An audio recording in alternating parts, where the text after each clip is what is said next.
Welcome back, our dear viewers. Indeed, small and medium-sized enterprises, the SMEs, has become a cornerstone in the national economies. They play a vital role in achieving economic development and eradicating unemployment. One can differentiate between the small and medium-sized enterprises by measuring the number of employees and the annual revenues. To share more light on the issue, we are very much delighted to be joined over the phone by Dr. Shahira Gayaar, our human development and change expert. Good morning, Dr. Gayaar. Good morning. Doctor, how do you see the medium and microeconomic entities in light of the turmoil the world is going through nowadays? Well, to start with, medium-sized and small enterprises should be thriving in these circumstances because they are not very dependent on the exchange rate, what's happening in the global era, like the war in Ukraine and before the COVID.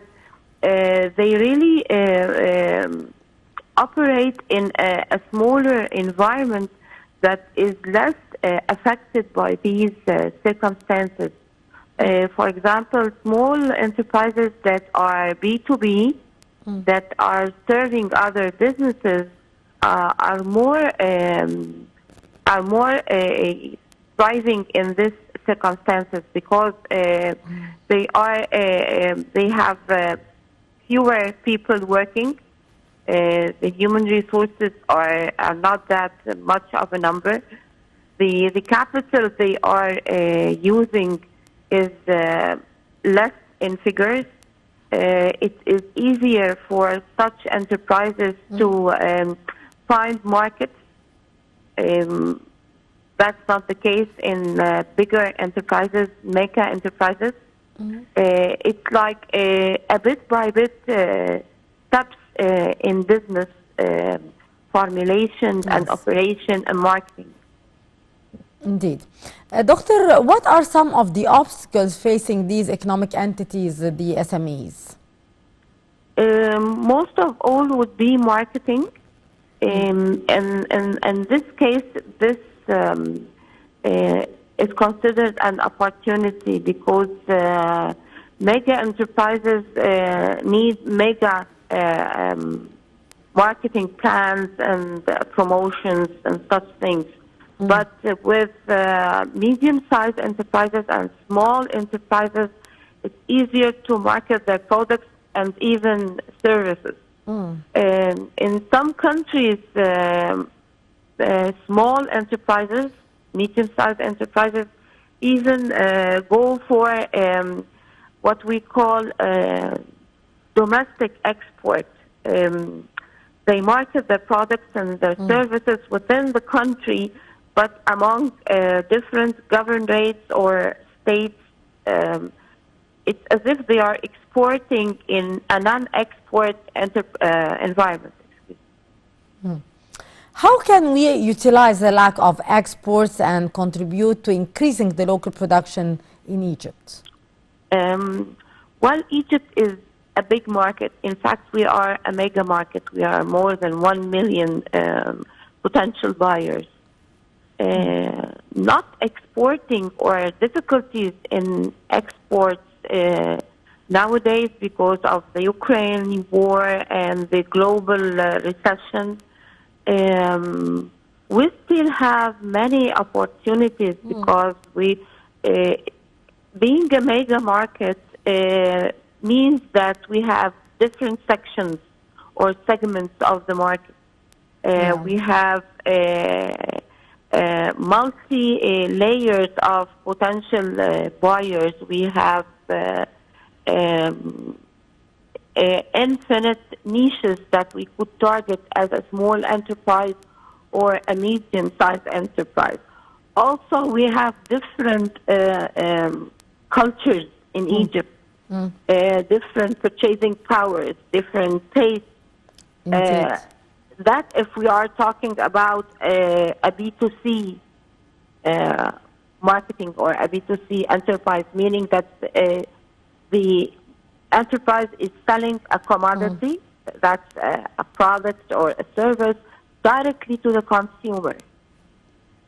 We also have B2B enterprises. These are enterprises that are operating to serve or to supply other businesses with what they need, whether material, parts, services, whatever. Yes.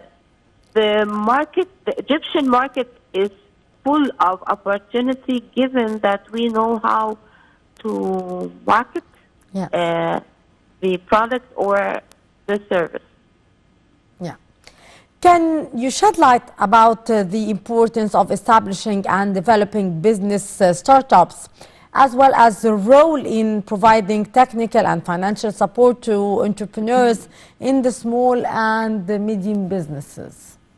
I'd like to quote Stephen Arkavi, who said that if you don't know where you're going, then any way could take you there. A small enterprise, a medium-sized enterprise, needs to know what it is about. Who are they targeting? What is the nature and the methodology of manufacturing or making the service or the product? If we know what we are dealing with, then we should begin our startup with a business plan. I need to know my targets. I need to know my financial issues. I need to know how the volume, the sales volume I need to do to break even.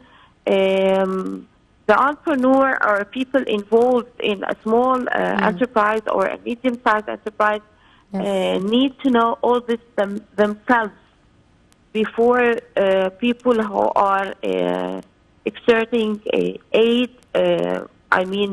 technical aid and business-wise aid for them. If I don't know my business, then there is a big possibility that it won't work for me. Then we start by action plan. Then we start executing the business plan we are doing. And we need to have an action plan with all the WH questions: where, what, who, how much, when, and so on. And assign targets and business missions for each member of the enterprise, meaning the human resources of the enterprise. Then we evaluate our work in a certain time period, let's say 6 months to 1 year, and see how close we are to our targets or our business targets, and then adjust what we are doing. Well, I'm speaking in a very simple form of expression, not very technical or a lot of terminology for those who are watching, to be able to benefit from what we're saying now, if they are not business people or they have studied business. You need to evaluate your work and then adjust. What we're doing well, we do more of that. If we're not doing well in certain areas of our business, we need to enhance or modify to be more business friendly to my exact product or service. Of course. And so on. Yeah. That's how they grow. Yes. Dr. Gayaar, how important is the small and medium enterprises entrepreneur program in facing the common challenges facing the countries of the region due to the high unemployment rate? They are extremely important, not only for unemployment state, but also for enhancing the economy as a whole. People with small businesses, people with even vocational knowledge or even handcraft knowledge, they could establish a very successful small business or small enterprise, generating a very good income for themselves. They could sell all around their enterprise. I mean, not only geographically, now online services, online vending, online shopping. These are all, they're not really new terms or practices, but they spread very much during the COVID lockdown. We even the simplest people are able to buy online now. So even a very small enterprise with just a mobile phone could market and sell their products or services not only in Egypt but to the region around us, because it is still an extended market to the Egyptian market. Couriers are all around the region, shipping companies. I think if we think as if I were an entrepreneur owning a small project or a small enterprise, thinking outside the box is the key to business growth and business opportunities. Indeed. Also, anything, any small enterprise related to IT or AI is very much recommended these days. Yes. To what extent is the state concerned with supporting the young entrepreneurs, and what are the mechanisms that it implements to facilitate the access to the new markets for enterprises, small and medium enterprises, and emerging companies? Well, I think the state is very much concerned with these enterprises or economic entities. Regulations and laws have been issued and have been developed throughout the few past years, and even before. Smart regulations, things that really work, steps that really work for the small businesses, entrepreneurs.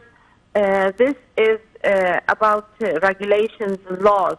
Also, more and more vocational schools and training are being held, developed, cutting edge and state-of-the-art training programs, whatever proficiency we're talking about, or vocational type of work we're talking about. Cutting-edge technology is being provided in many training centers. The state is adopting this policy and allowing new training centers to be established. Even new schools, new institutes are being established. Different export channels and different marketing channels are being held through annual, semi-annual, and quarterly exhibitions. Almost for free, are being provided by the state. There is a remarkable concern about the authentic related industries for export and for domestic consumption. I've been in many exhibitions, and I've spoken with people with small enterprises, emerging enterprises, especially in handcraft and authentic industries like handmade crafts, handmade glass artifacts, things like that, and they are thriving. People are with small enterprises are growing more and more in spreading their businesses and their products throughout Egypt. Yes, indeed. Also, Dr. Gayaar, to what extent is the importance of the new projects that were launched in encouraging the innovation, the entrepreneurship, and the emerging companies in Egypt? Excuse me, the To sound is what not clear. extent is the importance of the new projects that were launched in encouraging the innovation, the entrepreneurship, as well as the emerging companies in Egypt? You know, finance, money is the fuel of any emerging project. Not even business plans are provided, but also loans are provided for such businesses from different banks. The National Bank of Egypt is providing loans. Many other banks. Central Bank of Egypt has a policy of aiding, sponsoring different projects, especially in the field of IT and AI. Many projects are being established with young entrepreneurs, people with 21, 22, 20s of age. They are graduates of technological colleges and schools, and they haven't gone for a regular job. Yeah. They went for their own entrepreneur experience, their own project, and this wouldn't have happened without the facilities and the loans and the technical support and the even providing workers for such projects. And this is how such projects grow and thrive. Yes, indeed, Dr. Shahira Gayaar, Human Development and Change Expert. Thank you very much for your very precious input. It was a real pleasure to have you with us, our dear viewers. Now we'll go to a short break, and after that we'll be back with the remaining segment in the breakfast show, so stay tuned.